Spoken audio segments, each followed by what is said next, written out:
"You look like someone who hasn't slept in 2 days," the young man said softly, his breath visible in the cold morning air.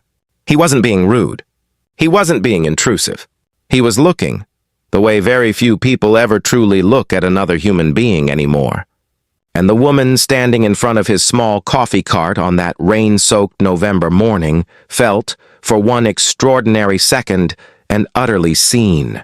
Her name was Dr. Celeste Hargrove, 30 years old, Chief Executive Officer of Hargrove Memorial Hospital, a position she had not inherited easily and had not worn lightly. She had just finished an 18-hour shift that had included 2 emergency surgeries, a board call that stretched past midnight, and a quiet, devastating conversation with a family whose son had not made it through. She had held herself together through all of it. She had signed forms. She had answered questions. She had stood at the foot of beds and spoken in that measured, composed tone she had trained herself to use, the one that communicated competence without coldness, authority without distance. But now, at 6:17 in the morning, standing outside in the pewter gray light of a city still half asleep, she had nothing left to hold together. She was a woman, tired, cold, alone in the drizzle, her coat buttoned wrong, her hair pulled into something she could no longer call a bun, her hands curled at her sides like they didn't know what to do with themselves now that they weren't needed. She had walked out of the hospital intending to catch a cab. But she had stopped, without quite understanding why, in front of the small yellow cart parked on the corner of Meridian and 5th. A hand-painted sign read, "Callaway's, Coffee for the Soul." A single string of Edison bulbs hung above the cart, trembling slightly in the wind. Steam rose from the machine in soft white curls, and behind it stood a young man, lean, dark-eyed, wearing a canvas apron over a flannel shirt, who had looked directly at her and said what he said. "I look like I need coffee," she replied, reaching into her coat pocket. Her voice came out rougher than she intended. She cleared her throat. "Large latte, please, however much it costs." "Of course." He turned to the machine without ceremony. He didn't push. He didn't pry. He began, with the kind of calm precision that comes from doing something 1,000 times and still caring each time. The grinder hummed. The steam wand hissed low and musical. He poured the milk in a slow arc and watched it bloom into the espresso the way a careful person watches something they are doing for someone else. Not for show, but for the person. His name was Ellis Callaway, 33 years old. He had grown up in the Meridian district in a narrow brick house that smelled of coffee and cardamom, with a mother who had worked the cafeteria at Meridian Elementary for 22 years and a father who had died of a heart attack when Ellis was 19. Leaving behind $2,000 in savings, an unpaid lease on their car, and an enormous, quiet absence that Ellis had never fully learned to name. He had wanted to go to culinary school. He had filled out the applications. He had imagined it vividly, the white chef's coats, the French words for techniques he already understood intuitively, the long tables covered in flour and ambition. But the month his acceptance letter arrived, his mother had been diagnosed with early arthritis in both hands, and the math of culinary school tuition against their actual finances had resolved itself with a brutal clarity. He had put the letter in a drawer. He had taken a job at a downtown cafe. He had saved for 3 years. And then, piece by piece, he had built the cart himself, with his own hands, with second-hand equipment, with paint he'd mixed to get exactly the right shade of yellow. His mother, Winifred Callaway, had stood on the sidewalk the morning he opened and looked at the cart for a long time without speaking. Then she had said, "Your father would have ordered 2. Ellis had laughed so hard he'd spilled the first cup. It was the best morning he could remember. He slid the latte across the small folding counter now and looked up. On the foam, barely visible, traced with the careful tip of a stirrer, was a small, smiling sun. Celeste reached for her wallet. He raised one hand. "Just slightly." "This one's on the house," she frowned. "I can pay." I know you can." His voice was gentle, unhurried. "But exhaustion should never have to drink alone. Exhaustion should never have to drink alone." Ellis Callaway. Calloway's coffee cart, Meridian and Fifth. She stood very still for a moment. The rain made soft sounds on the cart's awning above them. A bus rumbled past, its headlights cutting yellow stripes across the wet pavement. Somewhere behind her, a pigeon shook water off its wings. The whole world seemed to pause, just for a breath, in the way that only very early mornings allow. She took the cup. She wrapped both hands around it the way you wrap your hands around something you have been missing without knowing it. The warmth traveled up through her fingers and into her palms, and into some hollow place in her chest that she had been pretending wasn't there. "Thank you," she said, and she meant it in a way that was larger than the word. She didn't give him her name. He didn't ask for it. She drank her latte standing at the corner in the drizzle, looking out at the street, and then she walked to the curb and caught a cab. Ellis watched her go. He didn't think much about it at the time. Not because he didn't notice her, but because in his experience, the people who needed the quiet cup most were usually the ones who left without explaining why. He turned back to his cart, wiped down the counter, and began preparing for the morning rush. He had 6 more hours ahead of him and no idea that the woman he had just handed a latte to would in time change the entire shape of his life. November gave way to December. The cold settled in properly, the kind that makes the city feel smaller and more intimate, as though everyone is leaning slightly toward the nearest thing. Ellis opened the cart at 5:30 every morning, regardless of weather. His mother brought him a thermos of oatmeal at 7. His regulars knew his name and he knew theirs. Marcus, the hospital security guard who took his coffee black and always said God bless when he left. Doreen, the retired school teacher who took chamomile tea and talked about her tomato plants with a devotion that Ellis found moving. And young Priya, the night shift pharmacy technician who ordered peppermint hot chocolate and sometimes fell asleep on the stool by the counter for 5 minutes before catching herself and laughing. And then there was the woman who came back. She appeared again on a Thursday just after 6 a.m., wearing the same kind of long coat, her hair a little more controlled this time, her posture slightly less fractured. She didn't say anything by way of greeting. She appeared at the counter and looked at the menu board, hand-lettered by Ellis in chalk, as though she were reading it for the first time. Then she looked at him. "The latte again?" she said. "And I'm paying this time." He smiled and began making it without argument. She paid. She took the cup with both hands again, the same way as before. The same smiling sun was in the foam. She noticed. She looked at it for a moment. "Do you do that for everyone?" "Just the ones who look like they need it," he said. She almost smiled. It wasn't quite a smile, more like the shadow of one, a preparatory motion, as though she were a little out of practice. "I'm Celeste," she said finally. "Ellis." She nodded and moved to the small stool at the end of the counter, the one that looked out toward the hospital entrance on the opposite corner. She sat down. She drank her coffee. She didn't talk further and he didn't push. He served other customers. She watched the city wake up around her, delivery trucks, the sanitation crew making their early rounds, a group of nursing students crossing in scrubs, laughing about something with the easy loudness of people who have just found their people.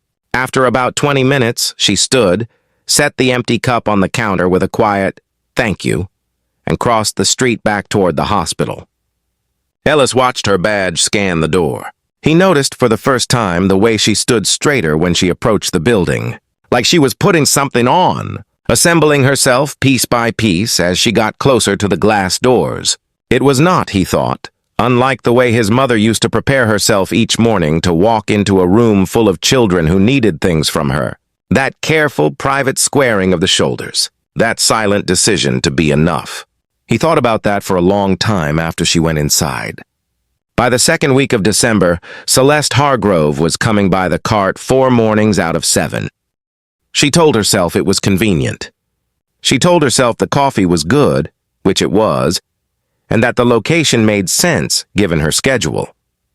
She was not, she told herself firmly, coming because of the smiling sun in the foam, or because the cart was the only place in her entire life where nobody needed anything from her.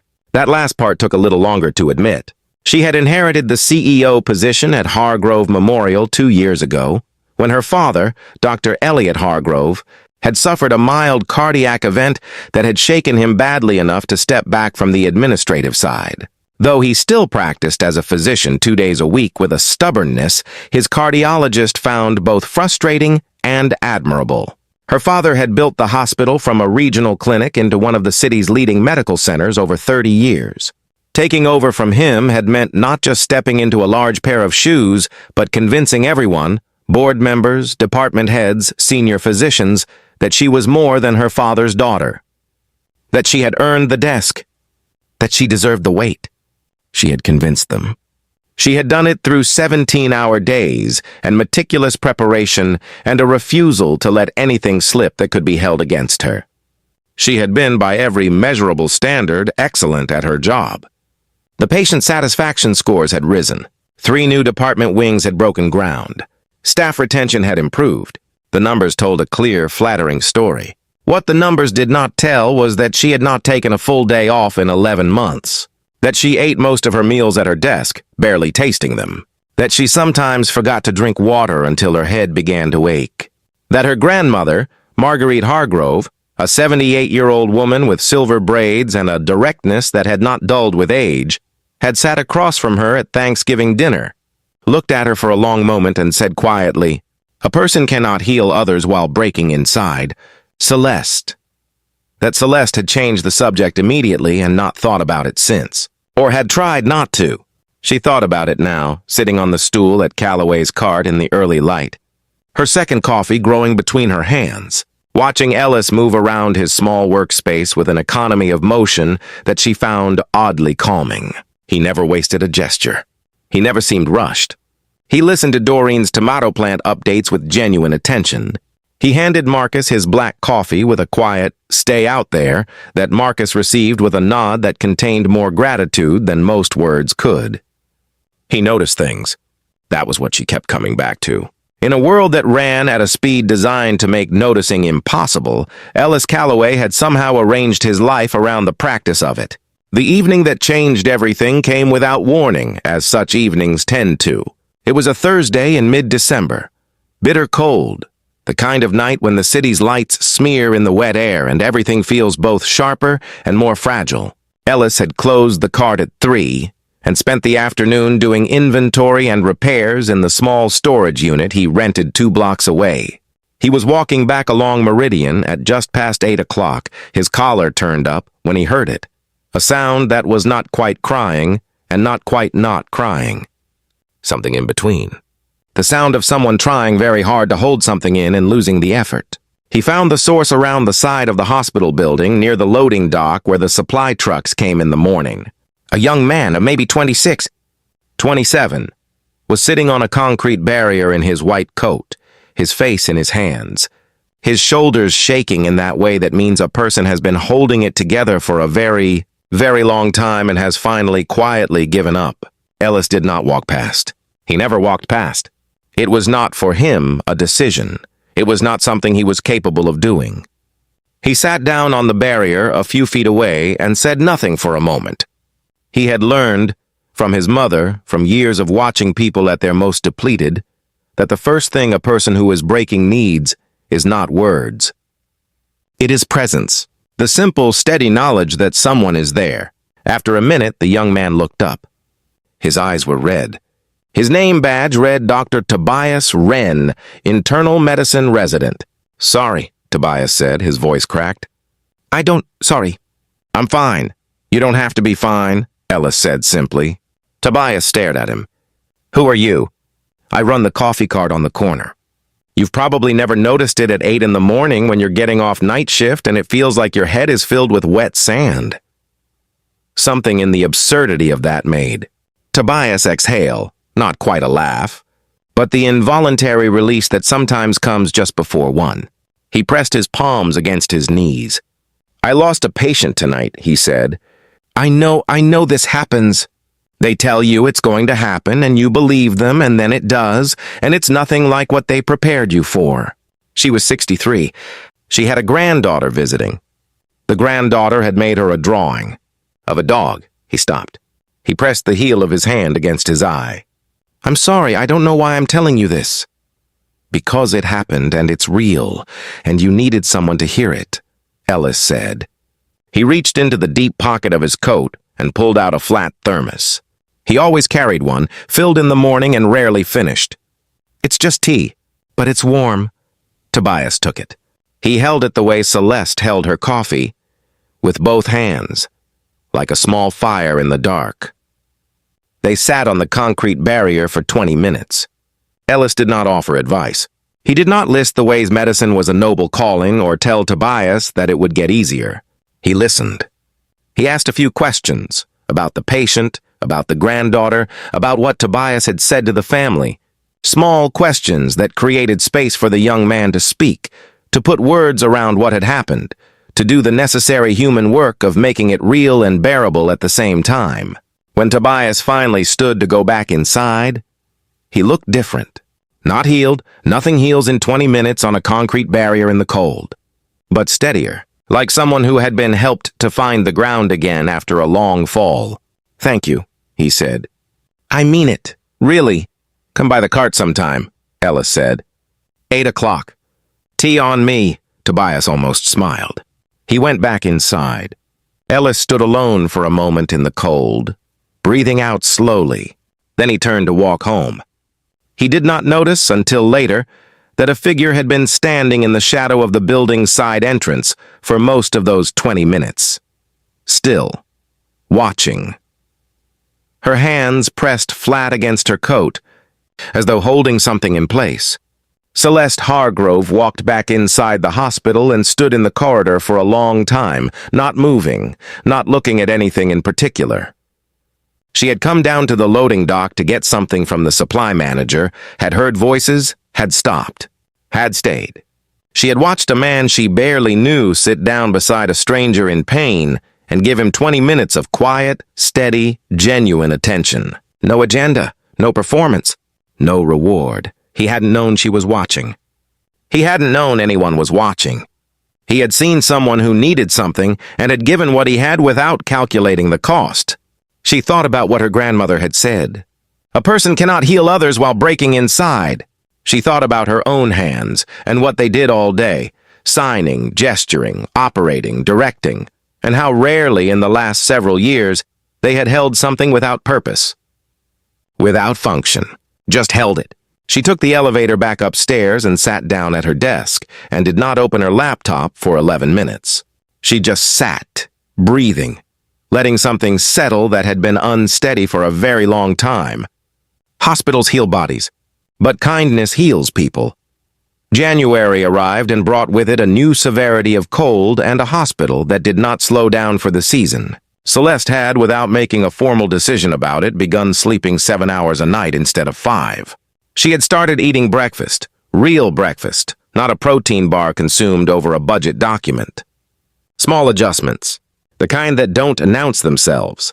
She had said nothing to anyone about why. She had also, without announcing this either, begun paying closer attention to the hospital's public spaces, the waiting rooms, the family consultation areas, the corridor outside the ICU, where she had seen a woman sit for 6 hours without moving, without eating, without anyone coming to ask if she was all right. She had walked those spaces before, hundreds of times. But she had not, she realized, truly seen them in a long while. She had been looking at the building. She had not been looking at the people inside it. What she saw, when she truly looked, was that the building was designed beautifully for medicine and very poorly for humanity. Everything was efficient. Everything was clean and functional and correctly lit for clinical purposes. And it was, in all the ways that mattered most to the people who spent hours there in the worst moments of their lives, profoundly cold. One morning, the last week of January, the temperature outside near 0, she came to the cart at 6:15 and found Ellis already in conversation with Marcus and a woman Ellis introduced as Betty, the overnight charge nurse in the cardiac unit, who Ellis had apparently been serving free coffee to for 2 months, because she ended her shift at precisely the hour when, he said, the exhaustion has had enough time to become something worse. Celeste bought her latte. She sat on the stool. She waited until the small crowd had thinned and Ellis was wiping down the counter, and then she said without preamble, "Can I ask you something?" "Sure," he said, not stopping the wiping. "Why do you do it?" "The free coffees. You must give out, what, 5 or 6 a day? That's real money over a month." He was quiet for a moment. He folded the cloth neatly and set it down. "My mother used to tell me that people forget expensive things, but they remember how comfort felt." He looked up. "I don't have a lot to give. I have this.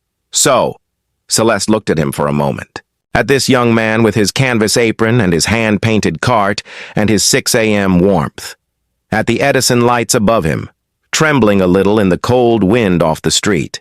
"What if you had more?" she said. He tilted his head slightly. "More what?"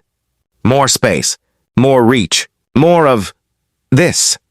She gestured, a small motion that somehow encompassed the cart and the stool and the warmth and the quiet. What if this existed inside a hospital?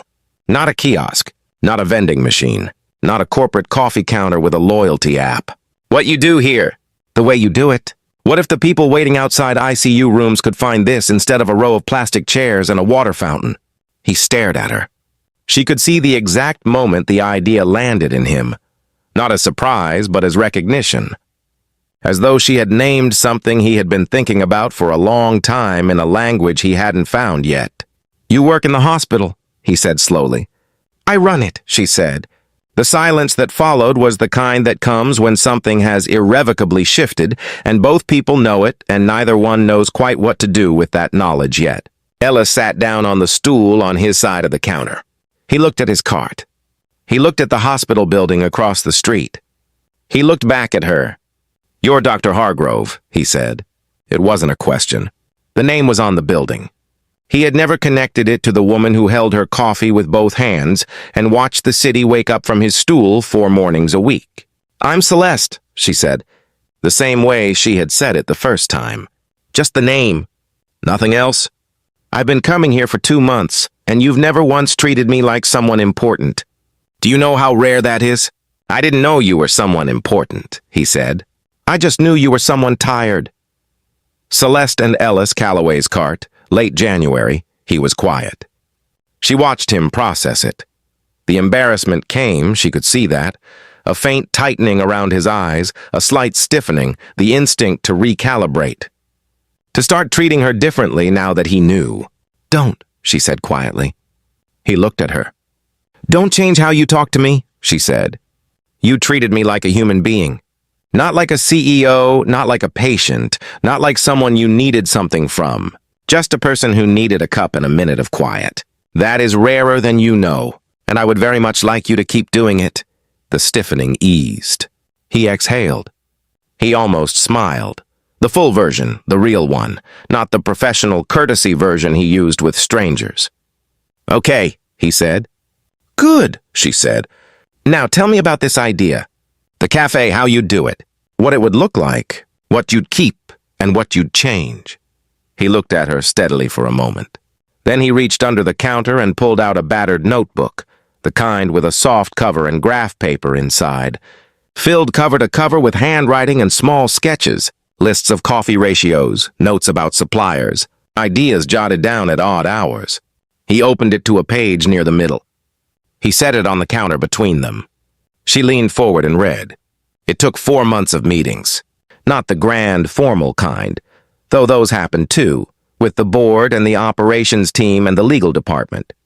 But also the other kind. Early morning conversations at the cart, Ellis talking and Celeste listening, and then listening more and asking careful questions. Evenings in a small conference room with design sketches and budget projections spread across the table. One long Saturday afternoon in Winifred Calloway's narrow kitchen, where Ellis's mother made coffee, the kindness offered at the right moment can save more than a day. It can save a person. Success becomes meaningful only when it is built on humanity. The people who spend their lives caring for others are often the ones who need care the most. And true warmth, the warmth of being seen, of being given something without condition, is remembered long after money is forgotten, long after titles have changed, long after the rainy morning has passed and the city has moved on. Sometimes healing begins not with medicine, but with one cup and a little human kindness. If this story touched your heart, please like, share, subscribe, and comment. Let's spread more stories of kindness and hope together.